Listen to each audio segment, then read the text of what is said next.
Well, hello everyone. I'm so excited to be here, and this obviously means that the season's right around the corner.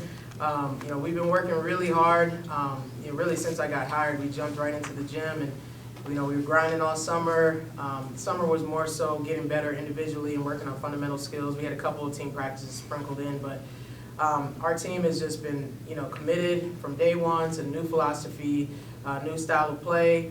And I'm just really proud of where we are right now. Obviously, we have a lot of work to do. It's still early, but I'm excited and optimistic about what we have and who we have returning. As far as basketball, I think coming into Missouri State, I didn't realize how athletic we are.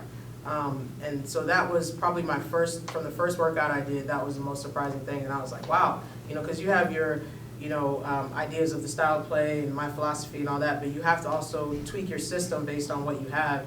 And we had exactly what I needed, so that was exciting as well. So what would you say your team's identity is going to be this season? I would say, I would like to say defense, but we're working on that. We're a high-powered offensive team, and I think that's what, that's what people are going to see. We're going to play up-tempo and fast. Our identity is going to be transition offense and also using our versatility. We got guards that can post, we got bigs that can shoot, so we can kind of pick apart the defense that way, but we just have so many options offensively, and if everybody just, plays their role and commits to what we need them to do, I think that we can be pretty hard to guard. What restaurants? Now, my favorite one is my top two that I like a lot, I don't go all the time, it's a little pricey, is Flame. I love Flame. I love Nikado.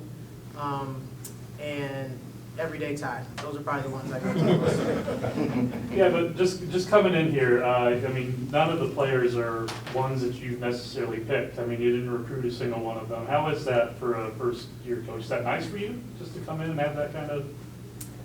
I've been in this business for a while, and so I've been to, I've gone to, this is now my fifth place. So as an assistant coach, I know it's a little different, but when you come into a new program, you don't recruit any of those players most of the time. Maybe you did prior, like when they were younger or whatever, but most of the time, they're all new players, so you have to learn to adapt and, coach those players. So it's kind of the same as a head coach. I just think you need to find out if they fit the style of play you want, or do you need to tweak your style of play, and that was really what I was more concerned about, and just building relationships. I'm a relationship person, so me recruiting them or them, whatever, that didn't really, it actually never really crossed my mind. I just was like, you guys are here, I want to get to know you guys, just right from the beginning, so that was the biggest thing for me. When you go back, you've watched film on the team, just what do you think the biggest difference is going to be from watching your team versus a Kelly Harper coach team? Well, I think, first of all, they did a great job last year, obviously had a great run. And believe it or not, when I first came here, I didn't watch film until I worked them out, because I just wanted to see what we have, right in front of me. And then about a month in, I started watching games, obviously. But I think we're going to be more of an up-tempo, fast-paced team. That's going to be the biggest glaring difference. Also, we're going to utilize our versatility more than they did in the past. So we have people that can do multiple things. Alexa Willard, Sydney Wilson, those are big guards that can play inside out, outside in. We're going to run plays for Emily to get the ball on the block, for Jasmine to get the ball on the block, like specifically for them to score, things like that. So I think really the tempo and then also like our versatility. Coach, what are your goals for the non-conference as it applies to what's most important, the postseason? Do you have goals and what you want to achieve for the non-conference games? Win. No. For sure. We talk about it. Last year, obviously, they didn't have the best non-conference run. They started doing well when they hit conference. So actually, we talk about our goals as a team. I have personal goals for our team as well, but one thing that was very consistent with every player on the team was they want to win in the non-conference and have a better showing from the beginning. So we just talk about game by game. We're not looking to Mizzou on December 15th. Like, we talk about the exhibition game coming up, and then after that, we're going to talk about Minnesota. So just really taking it day by day. Coming off of a run like we had last year, there's a lot of expectations. There couldn't be a lot of pressure, but I don't really want to focus on that. And if you do focus on that, then we're going to think of, okay, we got to beat this team, South Dakota, Gonzaga, da-da-da-da, like in the non-conference, where I just want to focus on game by game, right? And if we continue to get better and take care of our business, that's going to prepare us to make a great run in conference and then prepare us for the postseason. You think it'll be easier to say, hey, you can do well in non-conference, you can take hey, you guys made the Sweet 16 and beat some ranked teams. Be able to use that to say, hey, you can do better in non-con this year?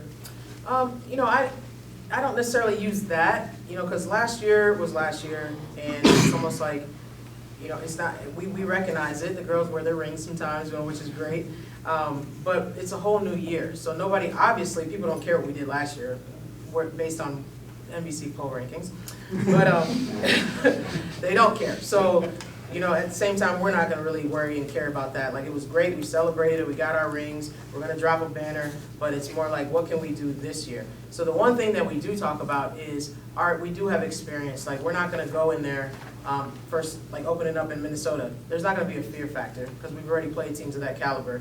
Everybody on our roster besides Trinity. So there's a lot of times when you're a mid-major team going to play a Power 5, it's like, you have to find a way to motivate them and get over that fear factor, which we don't have that. Like, we already know, we can compete with those teams. So now, what are the tactical things we can do, and how are we going to prepare to do that?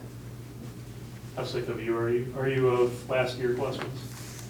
I'm not sick of it, actually, because I reckon, honestly, it's crazy because I'm close to them now. Obviously didn't know them during that, but I'm super proud of what they did and the way they started. It just shows like what kind of team they are, what kind of character, what kind of determination and perseverance we have.